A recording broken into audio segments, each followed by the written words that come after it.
Hello everyone. Thank you for taking time from your busy schedule and joining the training session for today. So before I move on, I want a quick confirmation. Are you able to hear my voice and view the presentation? You can confirm me by commenting on chat. I'm waiting for the confirmation. You can just say as yes.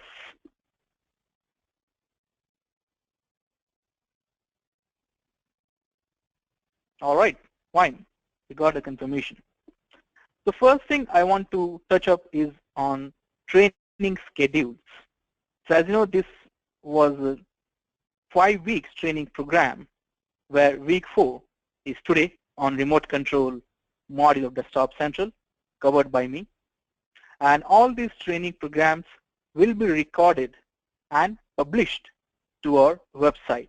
You can go to the URL shown on the screen to access them later on. So let me introduce myself. My name is Jayakishan Podar, Senior Technical Consultant, and I'm associated with ManageEngine from last 10 years.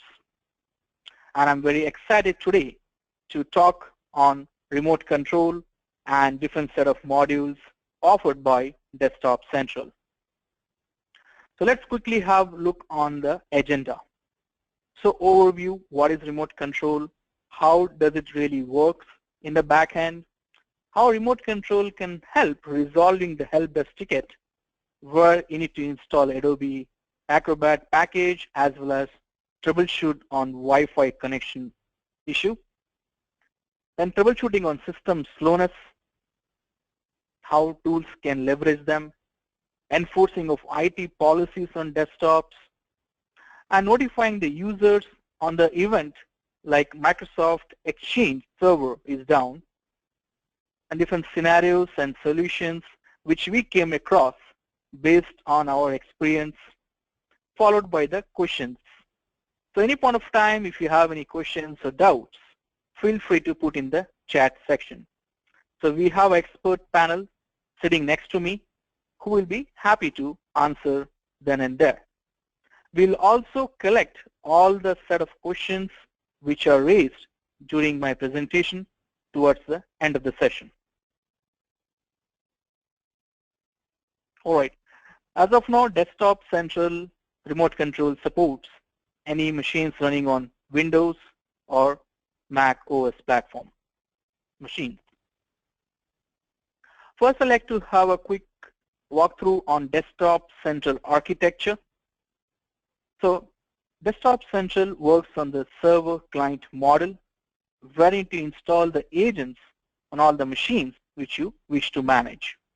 So you have a Desktop Central agents running on the clients, which will communicate to the central server on periodic basis to check for any task, like any patches or software deployment.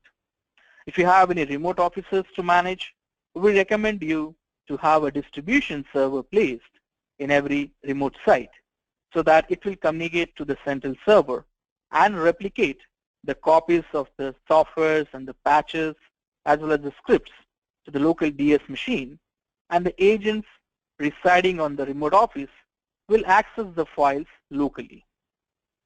We also support roaming users, like the guys who travel a lot to work from home.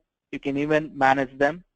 They can connect to the server either via VPN tunnel or via NATing, that is opening certain ports on your firewall. Different set of ports used by Desktop Central. So different set of features requires different ports to be open on the server side. And we support both secure and regular protocols as shown in the screen. Then I'd like to recap on 90 minutes refresh policy. So what is this 90 minutes policy? So this is the agent server communication time interval where in every 90 minutes our agents polls with the server for any task like patches of software to deploy. So let's assume that you're managing 900 machines in your network and all the machines contacting the server at the same time. Definitely it's gonna choke up your network bandwidth as well as it might have a CPU spike on the server end. So how to handle this scenario? So for that, we have a feature called 90 minutes policy, where the server will have intelligence to distribute this agent-server communication in a uniform way, so that like you have 900 machines, in every minute, only 10 machines communicates and take the task on deployment for your network level. Next is how remote control really works on the back end. So what is the architecture? So first, let's take a scenario where the technician logs into Desktop Central and initiates the remote control process. So what happens? Once it click on connect, it sends a request to the central server, where we have one of the component called notification server running on port 8027, which is responsible for all the on-demand operations. It listens to the request and it invokes the agent running on the target client to start the remote control process. It captures the image on the client machine, and the agent sends that data to the server, where we have another component, that is gateway component, which listens to the data and establish the communication back to the technician, that is the viewer machine, via gateway port 8443. So that's how the desktop sharing is established. Now let's assume that there is a scenario where additional technician wants to join the same session. Yes, it is possible. So once the technician 2 clicks on connect, it will again contact the server gateway, and the gateway will have a intelligence to detect the existing session, and it sends or dispatch the copy of the same image which he received from the target client back to the technician 2 viewer machine. So that's how the remote control works. Now let's take a scenario where you have a requirement of how remote control helps in resolving the help desk ticket. So have a scenario where end user Bob, who sends a request to his IT help desk, and the tickets get assigned to the technician named John. And once John logs into Service Desk Plus, he opens the ticket and he finds there are two different tasks which he has to perform. First is installing of Adobe Acrobat Pro application, and second, Bob has also reported his Wi-Fi connection is not working, so he needs to troubleshoot that too. So now how to achieve these two different tasks using Desktop Central? So let me take you to the product live. So I have a setup running, and I will log in myself as John. So for better understanding, I will make myself as John during the presentation. So I've logged in, and I will go to the tools, remote control. Here I'll find all the machines which have been managed, and I'm going to first filter the live status as up, and I'm going to search for end user Bob, and I find that he is logged in on machine DC W10 support. Now, before connecting, I want to ensure the machine is live in the network. We can also get confirmation by seeing the desktop icon, which is green. That means agent is live and up and running. I also noticed that there are two users logged in on the same machine. So I need to ensure that I'm connecting only to the Bob session. How to do that? So next to the connect button, you see the dots. If you click on it, it will show or list out the currently available users on that machine. So I can click on the Bob. Before doing or before connecting to Bob machine, I want to take a permission. In case the scenarios where, or some organizations, they have to get a proper permission before connecting. So for that, we have a feature called prompt the user for confirmation. So if you check this box and then click on connect, it will ask for the permission from end user. So for now, I'm going without prompt, and I'm going to connect to Bob's machine. As soon as you click on connect, you notice that there's a pop-up which is asking for reason why you want to connect. So for certain organizations is always recommended to have a proper auditing. So which technician took control which machine and what was the reason. So later on you can use for the tracking purpose. So I'm going to enter the reason, the task which I have to perform. For better understanding, I'm going to click on connect. So as you notice, I have successfully connected to Bob's machine. So for better understanding, I will go for full screen mode. Now the first job is to install the Adobe package.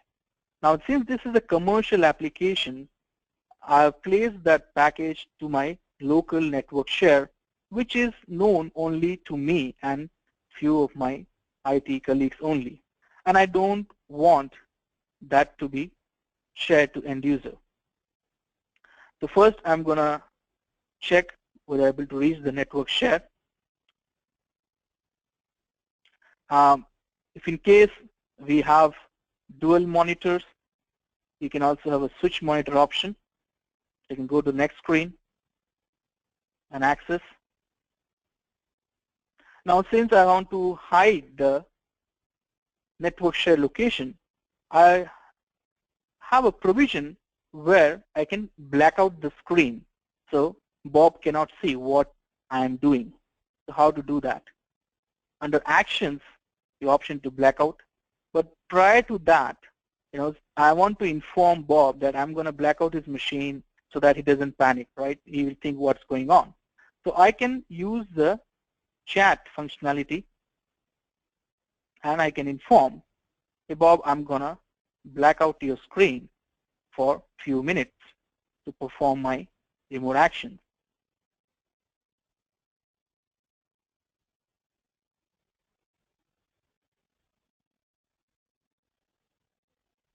So let's say I have given the message to him. I already have message ready with me. And I'm waiting for Bob to confirm that. So you can just wait for a few seconds.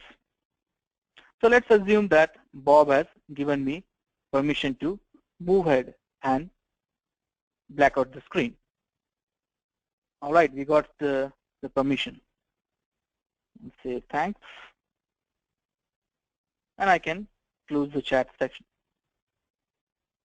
So now we can go ahead and black out Bob's machine. Great then. Now I can go to the network share. So I have the copy here. The UNC part, since I don't remember, I've done that. All right, so as you can see, I have the local share and I can go to the Adobe folder and I'm ready to install the package. But while accessing the network share while working on this session, I somehow observed that I'm having difficulty in controlling or moving the mouse. It might be the reason because Bob is still trying to access or move his mouse. So how to handle the scenario? So for that we have a feature again where you can remotely disable the keyboard and mouse using action. So this gives you complete control of Bob's machine. Now I can go ahead and install the package. So since this is a commercial app, Adobe is a commercial app, it requires a license key during the installation. And I forgot to copy the file to his machine first. So what to do next? I have a copy saved in my local machine. So I can quickly use the file transfer feature built in. So I have a keys locally in my machine and I'm going to transfer the file to Bob's machine. We'll keep it on desktop. And in a matter of few seconds, we have successfully transferred the file. I can confirm that we're going to screen 2. And so I can go ahead and complete my Adobe package installation. So let's assume that I've successfully installed the Adobe package and I've completed my task 1. Now it's time to go for the second task, that is troubleshooting of Wi-Fi connection. Now before doing that, I can very well go and revoke the controls so Bob can use his machine, revoke monitor. So you can very well see now. Alright, now I'm gonna go for my next troubleshooting, that is Wi-Fi connection. So with my basic knowledge, let's assume I've done the basic troubleshooting, I went through the Wi-Fi connections available, and I can also have a provision where access a lot of shortcuts, so quick launch like command prompt or services, which might be helpful during my troubleshooting.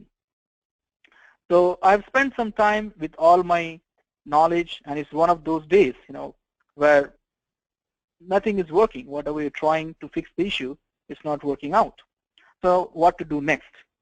So now I decide, since I am not able to resolve the issue, I've decided to call my colleague, Peter, who is more expertise in troubleshooting the network-related issues and having better experience. So I want him to join the existing session from his machine and help me out to resolve this Wi-Fi connection issue. So I'm gonna call Peter and ask him to join. So let's assume that Peter is logging to Desktop Central from his machine. So all I'm doing all real time. What are you going to see here? So I'm logging as a Peter with the existing session. John is still running on. I'm going to Tools, Remote Control. I'll search for Bob. I'll see that the option of View Desktop. It says that John is already sharing. Yes. And I have successfully connected. So first, by default, it will be in view only mode. So if I want to take control as Peter, I have to go to the actions and click on active mode. So this will give control to Peter. And let's assume that Peter, with his expertise, he worked on the machine for a few minutes and he was successfully able to fix the Wi-Fi connection issue. And he's good to go. So he will leave the session. I'm going back to my existing screen. All right, so you have seen that how me and Peter worked as a team in a collaborative manner and be able to resolve the Wi-Fi connection issue. Now I want to inform same to Bob. Now since we've done these changes, installing of Adobe package and Wi-Fi connection, and it requires a reboot to take the changes into effect. So now I want to reboot right now, but since it's the production hours, I want to get a permission from Bob that is it okay with him, to reboot the machine. So again, I can make use of the chat functionality and I can inform. So I have already text ready. So what I'm doing here, I'm informing him that we have successfully fixed his issue and it requires a reboot. And is it okay with him to reboot the machine? So how lively within the chat, within the remote session, I'm using the chat and he's waiting. Let's wait for a few seconds. And that's it. So we got the permission from Bob. So I'll close the chat session. So to reboot, how to go about it? Should I go with the traditional start menu reboot? No. I can very well do that from the quick launch. On the left hand side, you have power options where I can send the command for reboot or shut down if required. So that's it. So let's assume that we have rebooted the machine and I can close the session. So to summarize, this is how we showed you the remote control functions and features in real time, how to make use of user permission, how to black out the monitor and lock the keyboard and mouse, use of file transfer, and as well as multi-viewer and collaborative mode of working on multi-technician and help resolving the issue. So that brings to end of the first topic. If you have any questions, doubts, feel free to put in chat. My next topic is troubleshooting for system slowness. So let's assume the same user, Bob, reports that he is facing system slowness in the last couple of days, and he wants me to troubleshoot and fix this issue. So how to go about it? Yes, we have tools in the product. So let's go to the product live. And first I'll go to the inventory, computers, and I will search for Bob's machine. I see the machine name, and just before the machine name, I have a computer icon. If you click on it, I will see there are a lot of features or actions I can perform from here. These are kind of shortcuts. One of the features called System Manager. So if you click on it, what it does, it connects to the machine and it captures the live data. So what are the current processes and services running on the client machine? Since it's a system slowness issue, definitely first thing I have to check is what are the processes running right now? What are the services running? So I can very well check the process name. I can sort it out based on CPU uses. So which is process taking high CPU, so I can kill it if required. Same way I can go to the services and I can find out what are the services running right now. Even I can sort it out based on the status. So these are services running, and if required I can very well stop or restart them. So I've spent some time, and I was not able to really find out or have any kind of suspect which might really affect the system slowness. So I have ended the system manager. Next thing, I might suspect maybe there is a hard drive level issue. His drive is either running out of space or it's acting slow. So how to do, or something I can use in Desktop Central to improve that. Yes, we have a tools called System Tools where I can perform the remote tasks like check disk cleanup, and defrag. So this to improve the hard drive performance. So I already have a task created. I'm going to show that. So first you can select what are the actions you want to perform. First is the check disk. I can select what are different volumes I want to select for the check disk operation. Then the disk cleanup. So what are the files which I want to clean up? So definitely temporary files which we don't need, and cache and browser files, internet files, log files, or even the recycle bin or offline files. So you have a lot of options here. Based on your need, you can decide what are the files you want to clean up. And then the drive. So which drive you want to perform the defrag? Let's assume C and D. Then the operation type. So I have multiple options here. Should I just analyze the disk and get the data, or I want to analyze as well as defrag? So the difference is, in case of defrag, it's going to perform the defrag with a specified volume, and it will give you the analysis report, what is before and after the defrag. Whereas in analyzing disk, it's just going to show the volume without defrag. I also have a free space consideration. That is something it will give you the shrink a volume and reduce further fragmentation for future files. I can even decide the priority, whether it should be low or normal. So what is the difference? In case of low priority, it will consume very less system resources with a little impact on the defrag, on the user activities. Whereas normal priority will definitely consume more resources and have impact on user activity. So we suggest to go with the normal, but during the non-working hours. Same, we can decide the defragmentation mode, whether you want to use the normal verbose mode or run parallel at the background. So in case of verbose, it's just going to contain the output for the static disk, whereas in parallel, it's going to perform the defrag on multiple volumes simultaneously at the same time. So all these options are there. Based on your need, you can decide, and then the target. So you can decide again which machine you want, let's say remote office, and create a task, and then the credentials.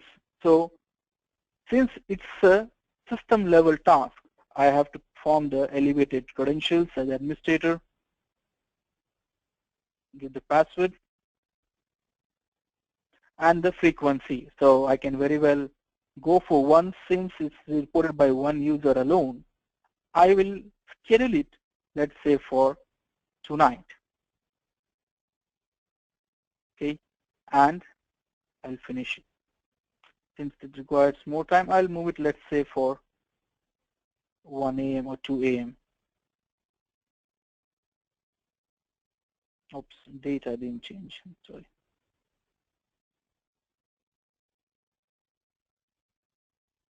What is that? Okay. And if I want to reboot the client after the job is performed, I can check this box and deploy.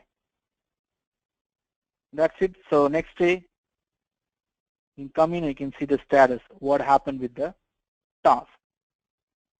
So I've scheduled it for tonight to perform these operations, and I want to inform the same to Bob. You know that we have scheduled something for tonight, and tomorrow morning, once he's back to office, he can check the status. He can observe the behavior, how to go about it. So we have a chat functionality again, and the tools where I can directly connect to Bob. Sorry, use the name. So I'm connecting to Bob. I'm informing the same to him that I have a scheduled job for tonight. He can wait for tomorrow morning, and once he's back, he can let me know the status. That's it. It's more of kind of real-time information given to him, and I can close the chat. So what actually I've done is more of a offline troubleshooting. So without disturbing Bob during his working hours, I have performed these remote operations. So I use task manager and services to know what is the real-time service and process running, and the use of check disk and disk cleanup to improve the hard drive performance, and real-time use of chat to inform the end user. Next topic is enforcing the IT policies on the desktops. So let's assume a scenario where I, as a IT manager, I have a requirement as a company-wide policy where I have to ensure that all my network machines are turned off during non-working hours. Of late, I got the report from my higher management that our energy bills are very high, and we need to somehow restrict the consumption of electricity. So how desktops can help me out? We have certain tools where you can plan, you can schedule the system shutdown at every night at specified time, and same way you can use Wake on LAN to turn on the machines next day morning. So let me show you how in the product. We go to tools, and we have remote shutdown. You can do immediate shutdown if required. For now, I'm going for scheduled shutdown. And I have a task already created. So I'm going to just modify that for better understanding. And I'm going to give the task name based on my requirement. I can decide the operations, whether they want to schedule the shutdown job or the restart or the hibernation. So as per my requirement, it is shut down. Then what should be the execution mode? It should be normal or forced. So for forced, again, you can set the timeout value. Let's say, 90 seconds. You can also decide whether you should skip the shutdown restart when somebody is logged in. And I can customize the message which I want to display if somebody is logged in. Then select the targets which you want to perform the job. So for just to demo purpose, I have added 2 machines. And if in case your adding the target as custom group. So it will also have intelligence to detect any recent changes in the custom group member list. And then the frequency. So I have scheduled it for every night 8:30. And that's it. So next day morning you can come and go to the job and I can see what happened with deployment. How many success, how many failed. So this is how I've successfully created the scheduled shutdown task. Next is the wake on LAN, where I can schedule the wake up process for next day morning. Again, I can do immediate wake up or I can go for scheduled wake up. I already have a task created. Let me modify and show you that. Give the task name and the port. So by default, we use UDP port 7 for wake on LAN. We also have option where resolving the IP on each schedule. So let's say when you broadcast, since it's a wake on LAN, we're going to broadcast the magic packet. At that point of time, it's going to resolve the IP of all the target machines. Then the target machines which you want to add, the same two machines which are selected for scheduled shutdown. And the frequency, so I've selected for next day morning. So every morning 6 a.m. the machines will be waked up. And same way you can go to the task next and you can see how many successfully waked, how many failed. So combination of these two can help you out in ensuring the machines are turned off on every night and getting turned on every morning. So I've done these two jobs, but I want to see what is the result. Okay, I've scheduled the job, it's working fine, but is really making any impact. How to see any real-time data? Yes, you can refer the report, what we have in the reports. Left-hand side, you have power management reports. There you have system uptime report, where it captures the complete information and it calculates and gives you the information like what is the total uptime and total downtime of the machines. Now, isn't it great? You just have every data in front of you. You can very well filter based on different domains or in a custom group or different sites, as well as the periodic basis. I just want to see what is the last month data or last week. I can even go for detailed view where the individual level information is there, like that machine, what was the last startup time, what is the last shutdown time. So that kind of data I can get from this report. I can manually export into PDF or CSV, or I can even schedule this report if required. You can even say like consider hibernation standby as shutdown. So this report is going to be helpful in giving you the result after scheduling the task. So just to recap, with the help of this remote shutdown and restart, I have ensured the machines are getting turned off on periodic basis. I have also a provision to schedule the job based on my need, as well as the target based on the custom group or AD or OU. If in case you have remote offices or multiple subnets, yes, wake on LAN will work for that too, because we do support proxy wake on LAN, where we need any one machine to be turned on in that subnet or remote office to broadcast the magic packet during the deployment time frame. But that brings to the end of the topic 3. Next is more of a scenario where I want to notify the users in the event like Microsoft Exchange server is down. You know, definitely it's a very big issue, which impact your end users, your Outlook mails. So definitely there will be issues in receiving or sending mails. Now I want to inform to my end users so that I can avoid getting any calls or tickets. So how I can do the real-time updation to the end users? Yes, it can be done with a feature called announcement. So on the tools, we have announcement, where I can immediately send an alert or notification to the end users. So I already have announcement ready, so you can say customize the announcement title which you want to display and the message. So that's for this example we are experiencing the issue with Exchange server.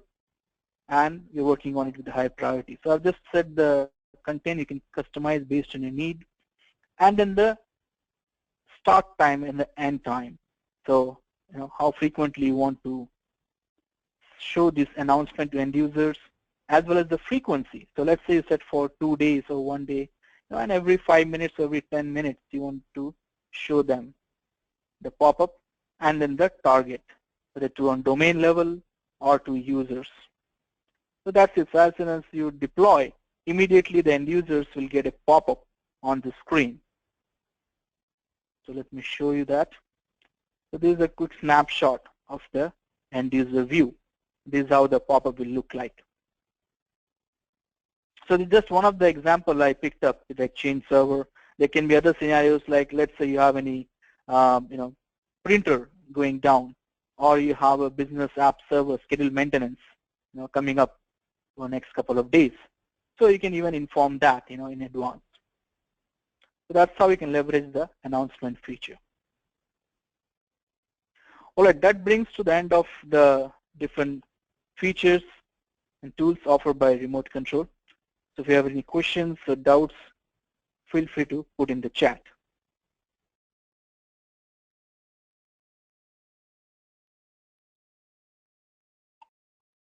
All right, next move on to the scenarios and solutions.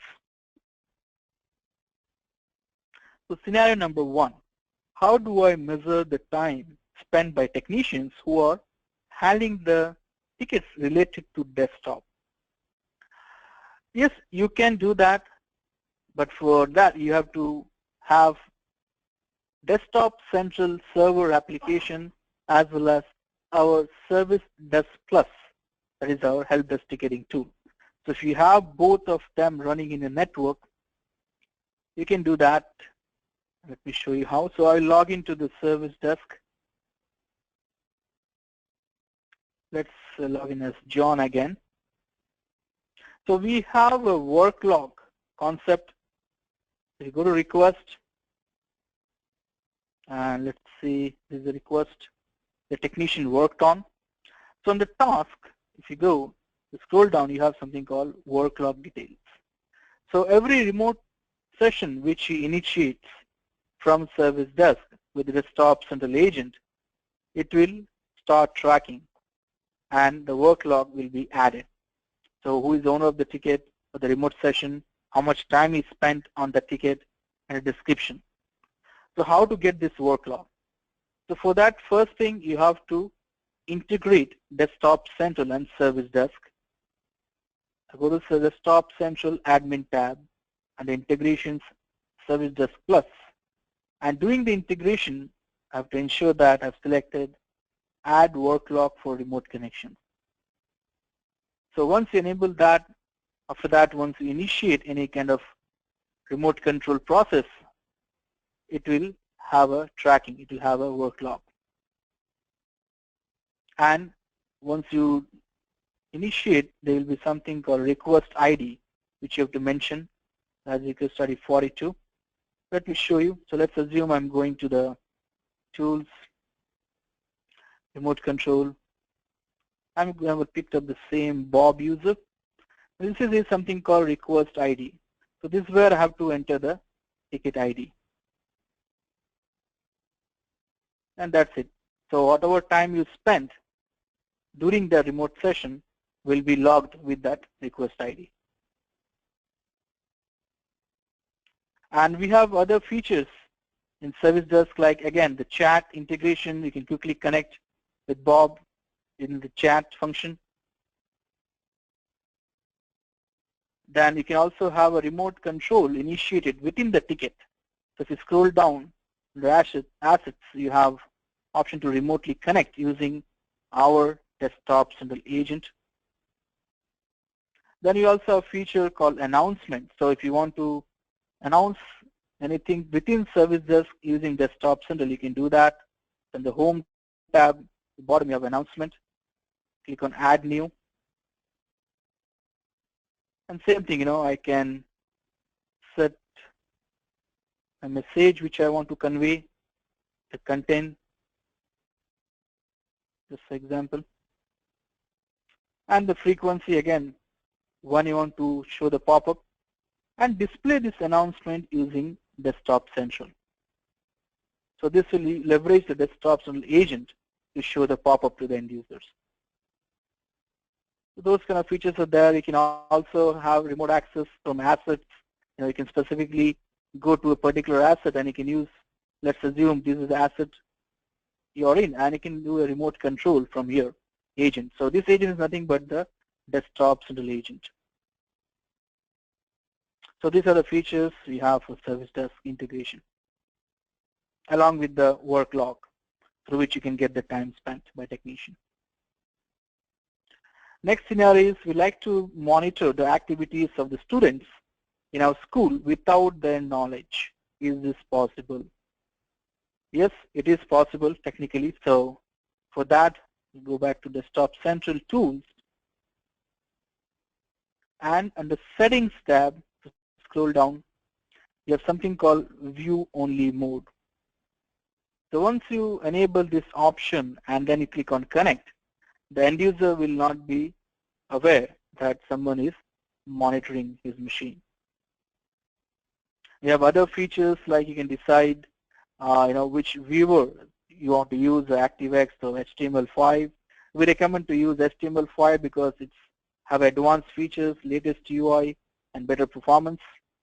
Other features like you can disable the wallpaper, disable the arrow theme, lock keyboard and mouse I've already shown to you. Hide the remote cursor, end user on Windows machines. These are default gateway ports. And again, you can scenarios where if the remote session is idle, for more than 2 to 3 minutes, you can decide whether you should disconnect and lock the machine if required. So these are settings available. Scenario number 3 is we are a healthcare company that needs to be compliant with certain regulations such as HIPAA.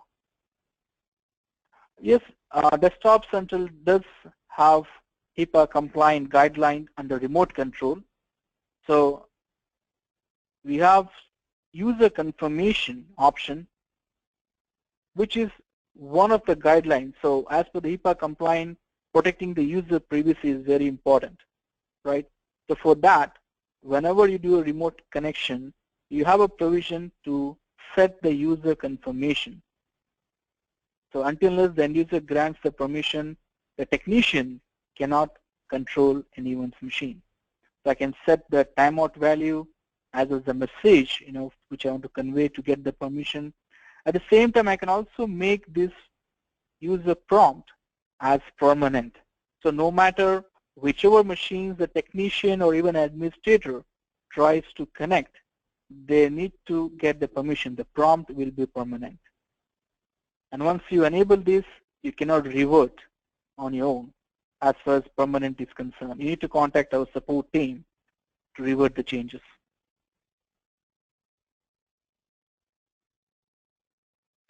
Scenario number 4 is installing and configuring ISS on the remote machine is complex. I want to document the process and use it as a training material for the newcomers. Is this possible? Yes, you can do that. So same on the remote control, we have a feature called screen recording. So every remote connection made by the technician, everything can be recorded. So who has connected and what he has done during the session. You enable the recording, you can decide what type of codecs you want to be used, the color quality to be used during the recording, as well as if in case, let's say, you're running out of space, that files are getting exceeded from more than 5 GB or 10 GB, delete the recorded files. Same way, if you want to secure the downloading of recording files, it can be done. And even notify the user. So if you want to inform the end user, that this session is getting recorded, you can do that. You can set your timeout as well as the notification.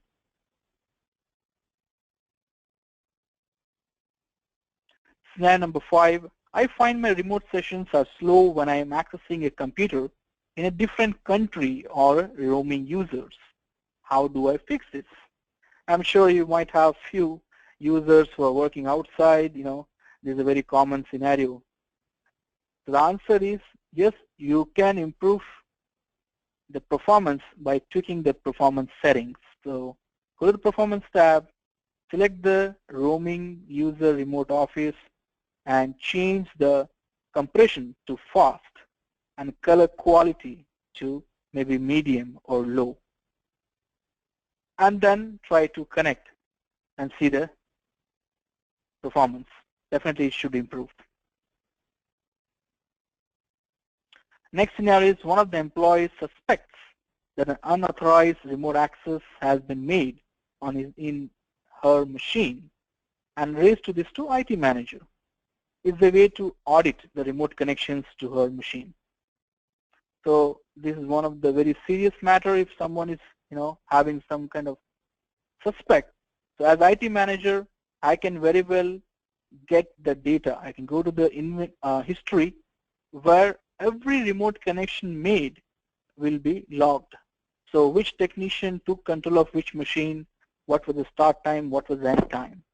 I can search for that particular user, the computer which the users reported, and I can get the complete history of that machine.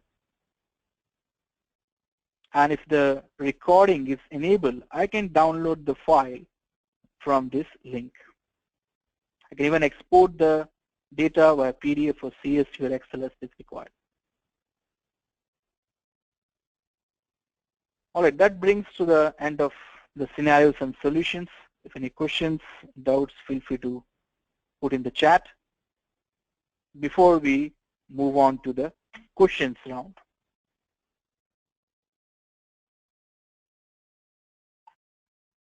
All right, it seems we got a lot of questions during the presentation.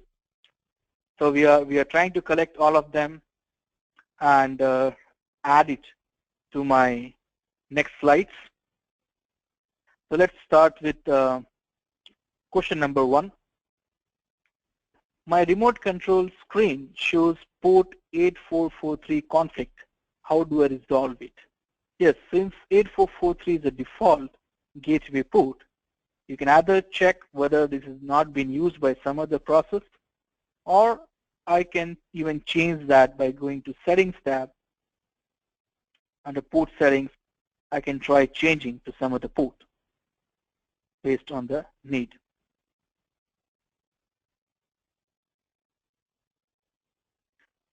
Next question, remote control works for all Windows machines but not Mac. However, I could see the desktops and agent is installed on those machines. Patch and access scan works fine. Why not remote control? Good questions. One of the most possible scenarios is either that Mac machine is not having the latest JDK or JRE installed on his machine, or you're running an older version of Desktop Central. I'm looking at my remote control screen and screen looks different. My command bar is on top of the screen, looks different from the example you have showed us in the training. I'm currently using Desktop Central build line 2050. How do I modify? I think he's not able to see what I'm showing that. It might be because of the viewer. So if you notice under settings or even computers tab, the viewer type, you might be using ActiveX.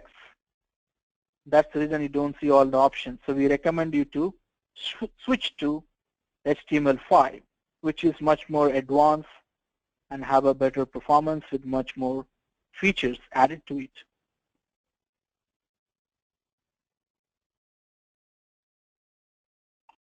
Question number 4 is, does the screen recording needs to be turned on before you establish the remote control session, or it can be turned on during the session? The answer is it has to be turned on before you establish the session. So you have to go to the settings,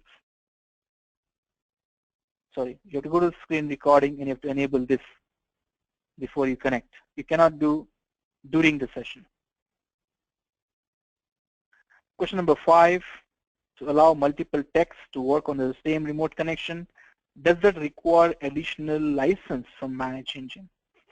Not really. We don't need any additional license as long as you have multi-technician license for Desktop Central. You will be able to connect any existing session. Will the remote control automatically reconnect after reboot during the session? The answer is no as of now with the current build, but we are already working on it, and in our next release, this is possible. So wait for a couple of weeks. It's possible to take remote control of a remote roaming user if the user is at home without VPN tunnel. Yes, you can. You have to do natting on your firewall. You have to move the server to edge of a network, open certain ports, and install a WAN agent on it. So technically, yes, you can take remote control. If you have a keyboard and mouse disabled, does it automatically disable it for the new tech sharing the session? If you leave the remote session and forget to renew the mouse. Okay, I think the answer is what happens if I end the session without revoking the changes. It will automatically revert the changes. So as soon as the session is ended, the screen will be back to normal as well as his keyboard and mouse.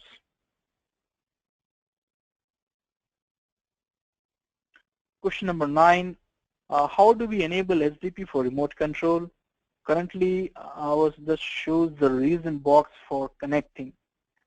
Okay, I think I already covered the same thing. So we have to ensure first thing the service desk and desktop central is integrated.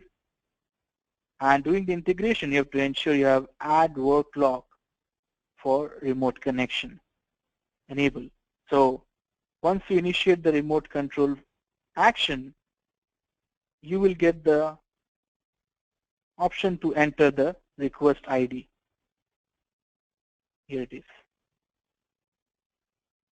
So please look into the integration steps. Can you remote control a desktop that is not logged into and sitting at the Control Alt Delete screen? Yes, you can.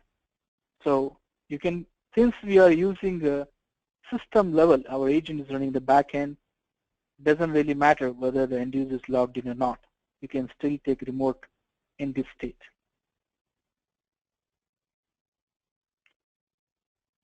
Wake on LAN only works if the PC is actually powered on, correct? If you're talking about, first thing is you have to ensure on the network level the Wake on LAN is enabled. So in the BIOS of the machine, Wake on LAN should be turned on. And if the machine is off, only in that case remotely you can turn on the machine using the Wake on LAN magic packets.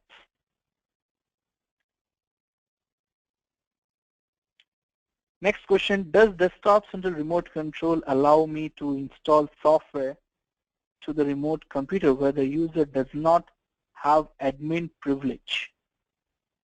Well, it doesn't really matter whether the logged in user has a privilege or not. So once you're actually remote controlling or working on the end user machine, you can execute the package in the elevated mode and give the credentials and install the software. Now, if you're using our software deployment module to install the software, by default, we're going to use the system built-in account. So that really doesn't matter with the end user logged in privilege.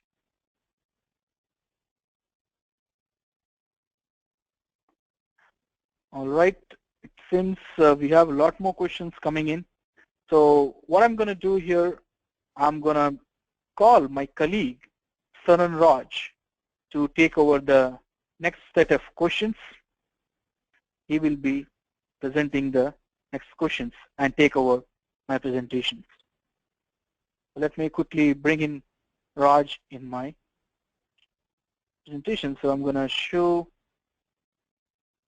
and call Raj.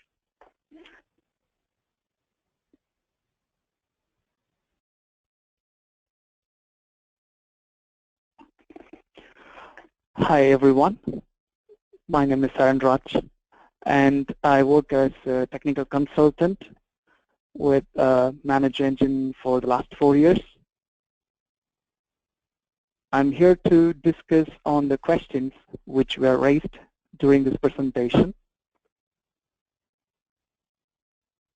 The first question, during a remote session, I have blackened the remote monitor.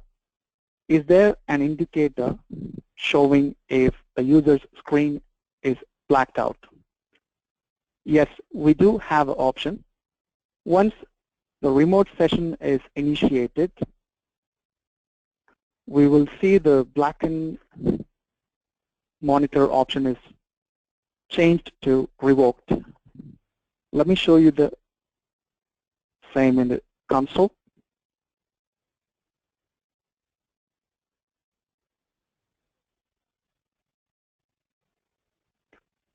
After the session is initiated and the user screen is blackened, once it's blackened, you can waive the option is changed to revoke monitor.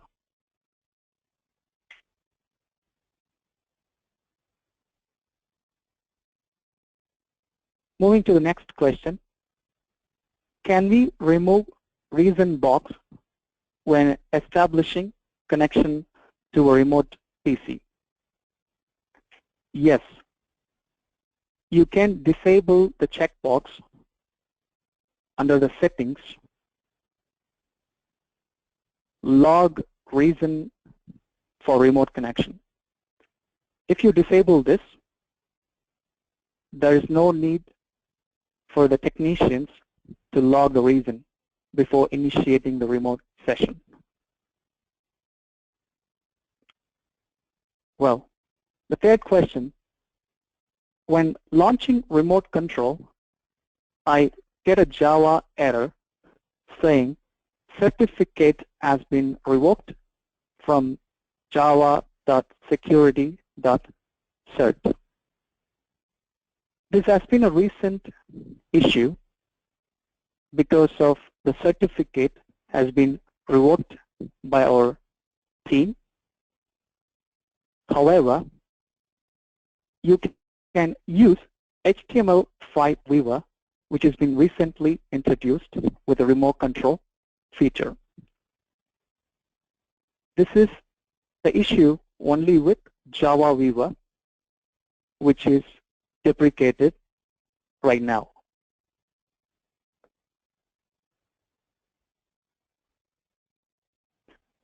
Question number 4. Is there any limitation for the file size to be transferred during the remote session? There isn't any limitation for the file size to be transferred during the remote session. You can transfer file with any size.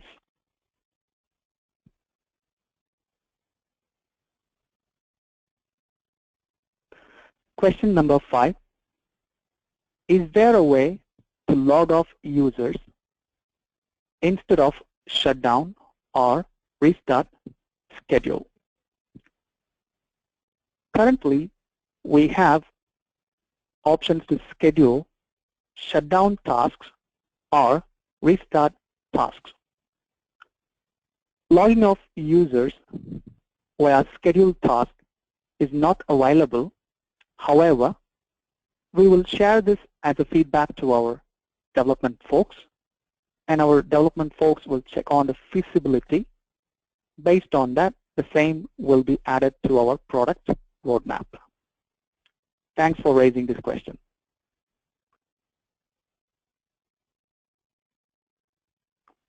Question number 6. If a user starts to work in a different period, I mean, this refers different time zone, that the announcement being created will receive the announcement too. The announcement is displayed, is applied, in fact, on the end user's machine based on the server time.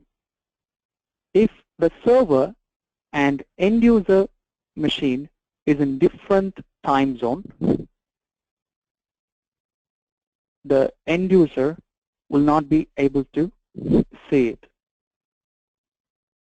In case, if the configuration, the announcement is applied multiple times, we do have options to apply the announcement only once or multiple times. If it is applied multiple times and the time zone is within the time zone of the server, the users can view the announcement message.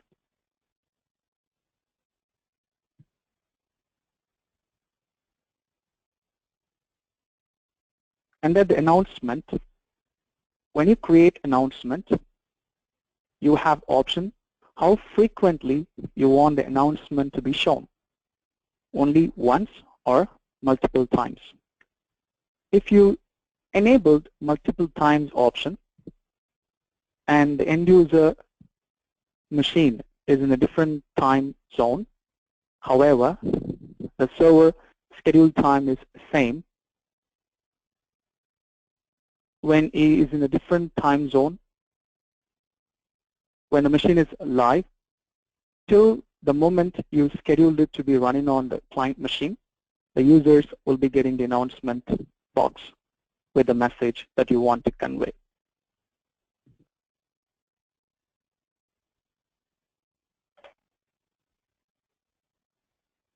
Question number 7. On the remote connection from Service Desk Plus, where Desktop Central integration is in place and Service Desk Plus agent installed, how do you ensure the remote connection uses the Desktop Central remote control? When you initiate the remote session from Service Desk Plus product,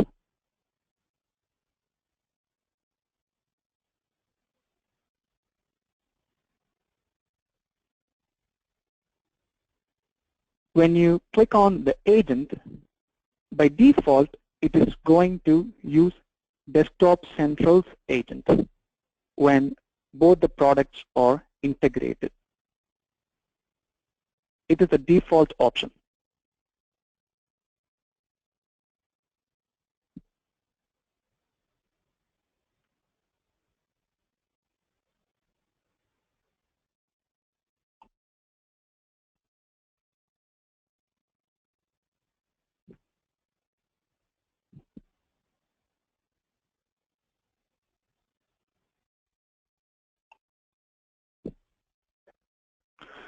Question number 8.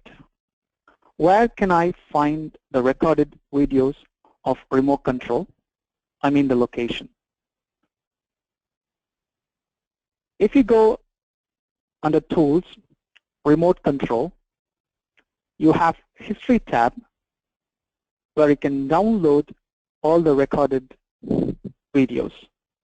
In case, if you want to know where this is exactly stored on the server machine, if you just mouse over, you see the location which is coded. For instance, by default, it will be inside the Desktop Central server folder.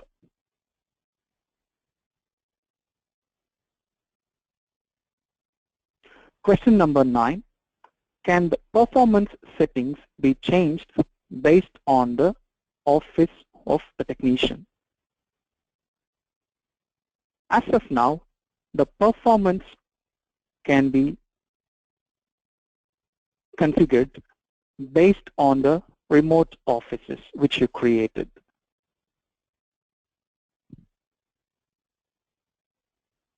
You can change the performance settings for specific remote office.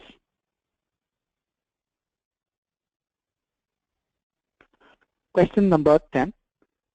Is there any way to perform a silent install of software, so not to have to interrupt the user, first using remote control. Yes, absolutely.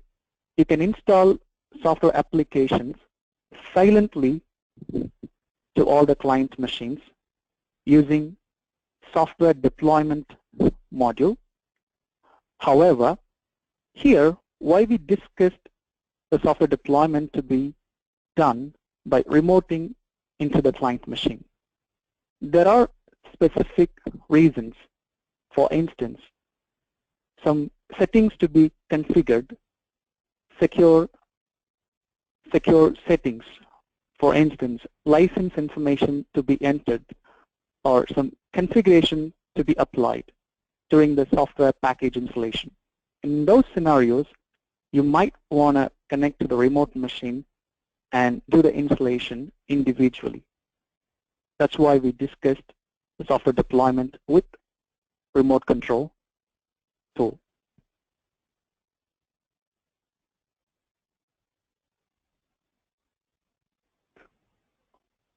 All right, everyone.